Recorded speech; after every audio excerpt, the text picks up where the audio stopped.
Movie అయితే చాలా super ఉందన్న. ఈ పోక్సో గురించి తీసినందుకు రామ్ జగదీష్ గారికి థ్యాంక్ యూ సో మచ్. నిజంగా చెప్పాలంటే ఇలాంటి సినిమా తీసినందుకు ఆయనకు చాలా థ్యాంక్ యూ అన్న. నిజంగా చెప్తున్నా, చాలా అంటే ఈ కాలంలో దేవుళ్ళలాగా ఒక సినిమా డైరెక్టర్ తీశారు. మంచిగా సినిమా, చాలా మంచి సినిమా ఇది. ఎందుకంటే ఇప్పుడు చాలామంది కేసులు వాళ్ళు తప్పు చేయకపోయినా తప్పు చేస్తున్నారని చెప్తున్నారు. తప్పు చేయకపోయినా అలా ఇరికిచ్చారు అబ్బాయికి. నిజంగా అంటే చాలా మంచి సినిమా ఇది. నిజంగా చెప్తున్నా, 100కి 100% చాలా మంచి. అంటే బయట మాత్రం చాలా మంది కేసులు ఇలానే జరుగుతుంది. పోక్సో ఏ కేసు అయినా సరే, కానీ ఈ పోక్సో మాత్రం చాలా కేసులు వస్తున్నాయి. అంటే మేము కూడా జైల్లో ఉన్నప్పుడు దీని గురించి ఎవరైనా బయట ప్రచారం అంటే సపోజ్గా ఆటో సైడ్ బ్యాక్ సైడ్ కానీ కొటేషన్ ఏమైనా రాపిస్తారు కదా, అలా రాపిస్తుంటే బాగుండని అనిపించింది నాకు కూడా. కానీ ఆ టైంలోనే కరెక్ట్గా ఈ పోక్సో చాలా కేసులు అవుతుంది. సో దీనివల్ల సినిమా డైరెక్టర్ తీశారు, చాలా బాగుంది. నిజంగా చెప్పాలంటే చాలా బాగుంది. అంటే అందరికీ తెలిసినట్టు ఈ సినిమా చూడాలి. ప్రతి ఒక్క యూత్, ప్రతి ఒక్క లవర్స్ అయినా అమ్మాయి చూడపోయినా అబ్బాయి మాత్రం కన్ఫామ్గా చూడాలి. ఎందుకంటే రేపు అబ్బాయి జీవితమే నాశనం అవుతుంది. అమ్మాయి జీవితం అలానో కవరేజ్ చేస్తారు, కానీ అబ్బాయి మాత్రం కష్టపడాలి.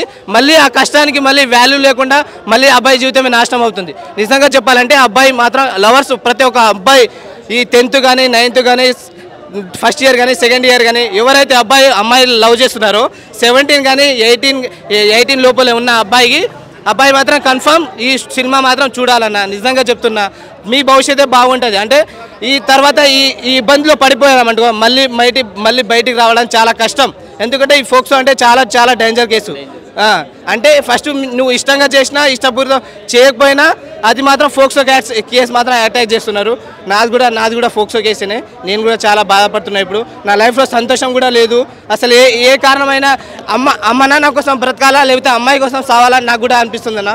నిజంగా చెప్పాలంటే ఈ ఫోక్సో చాలా కేసు అన్న. అంటే చాలా కష్టపడ్డా అన్న, నేను రాత్రి పగలు చాలా కష్టపడ్డా. నా మీద ఫోక్సో కేసు పెట్టారు, కానీ నాకు కూడా న్యాయం జరగాలని ఆ కోర్టును మనస్ఫూర్తిగా కోరుకుంటున్నాను. Thank you so much. Acting అయితే శివాజీ మహారాజ్ బాగుంది. శివాజీ యాక్టింగ్ బాగుంది, చాలా బాగుంది.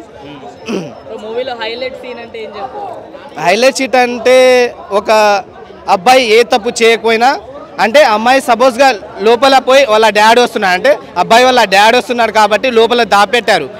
దానివల్లనే శివాజీ అనే ఆ ఫేక్ ఐడితో చేసి లోపల వచ్చి ఆయనకు అరెస్ట్ చేయడం జరిగింది.